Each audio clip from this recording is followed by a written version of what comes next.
All this week, we're hearing about the music behind the movies.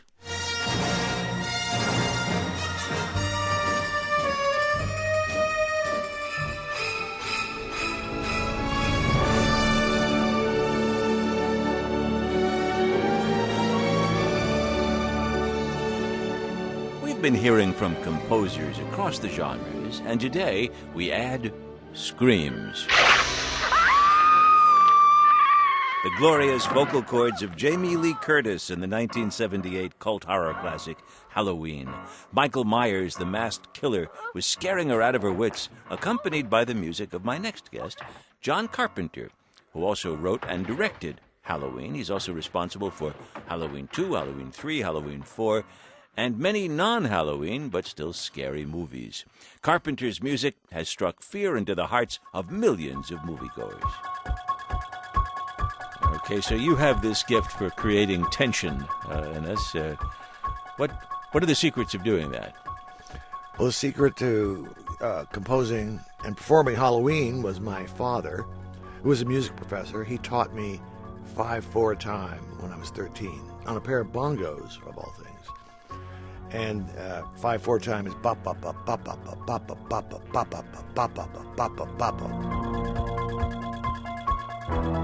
So I simply sat at a piano and I rolled octaves. So that's how it came about.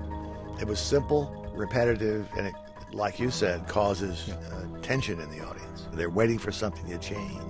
So the fact that it isn't changing is disturbing. That's correct. It puts you in a little bit of discomfort emotionally. Why is this not evolving and changing? Huh. It's repeating over and over and over again.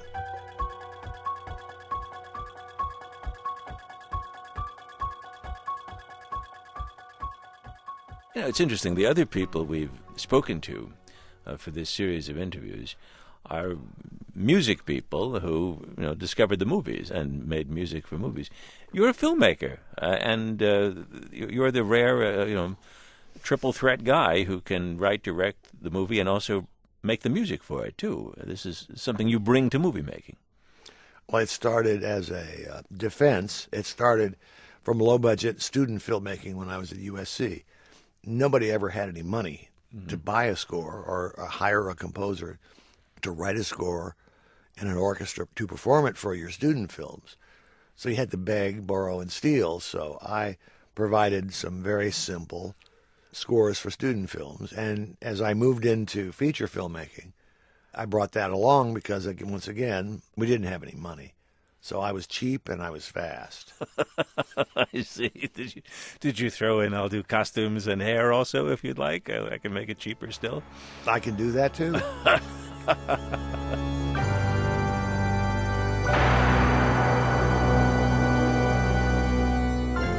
This is from another film from some years ago, from 79-80, The Fog.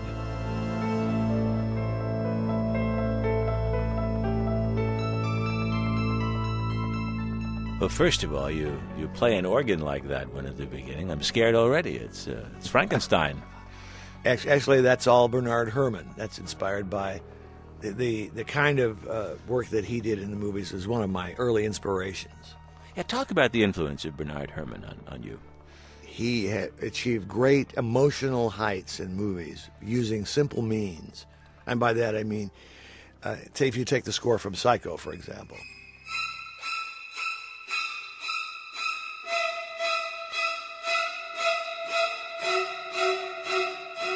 He just simply used strings to achieve the mood that he wanted. And if you listen to his score for Journey to the Center of the Earth, he has every instrument playing the lowest possible notes. So it's deep and rumbling.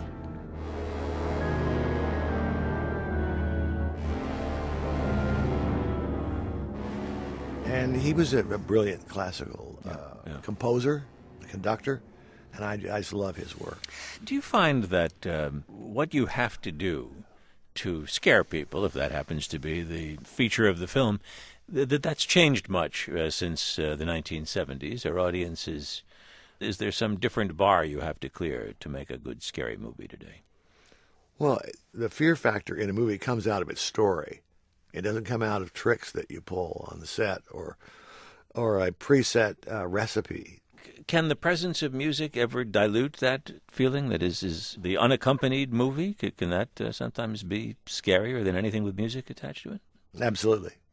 The audience is always afraid of what you're going to show them. Can I trust you that you won't really upset me? So you want to play with that expectation. Silences can be very terrifying. I was wondering when you said earlier how the music that doesn't change is unnerving to the audience and disturbing because we're waiting for something to change, and the repetition can build up suspense. I was wondering whether the rise of minimalist music over the decades has lowered the expectation of change. That is, are people still perfectly accustomed to hearing the same thing happening for a minute in music, and that's just music. Well, but if you look at film scores, they evolve over the years. They have evolved, and early film scores were all Mickey Mousing. By that I mean, you think of Max Steiner and King Kong. Mm-hmm. He scored the footsteps. Bum, bum, bum.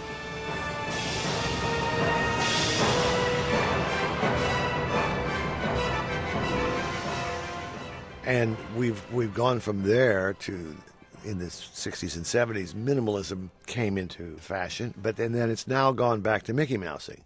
Almost all scores these days are scoring every feeling, scoring every movement.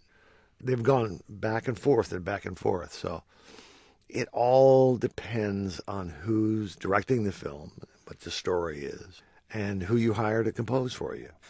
I understand that you were a film student at USC when you first began making movies with music. Why horror movies? Why scary movies? Where did that come from? Well, that came from a movie that I made. So I got in the movie business to make Westerns, but Westerns died. And I made Halloween, and everybody thought, well, this guy makes scary movies. So I did. Ever since the beginning of cinema, horror has been a genre that has thrived, and I don't think it'll ever go away. Making the horror movies, is it fun at least? Is it enjoyable? When you visit a horror set or you're in a horror movie, it is the most fun you will ever have because it's all make-believe and it's all funny. Doing a drama or a comedy, that's hard work. Plus, the horror directors are the nicest guys you ever want to meet. Well, so far, you have not disappointed us on that score. So thank you very much. John Carpenter, thanks very much for talking with us. Thank you.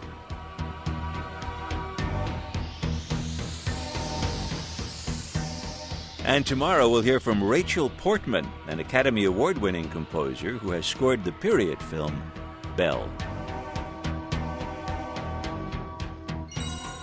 You're listening to All Things Considered from NPR News.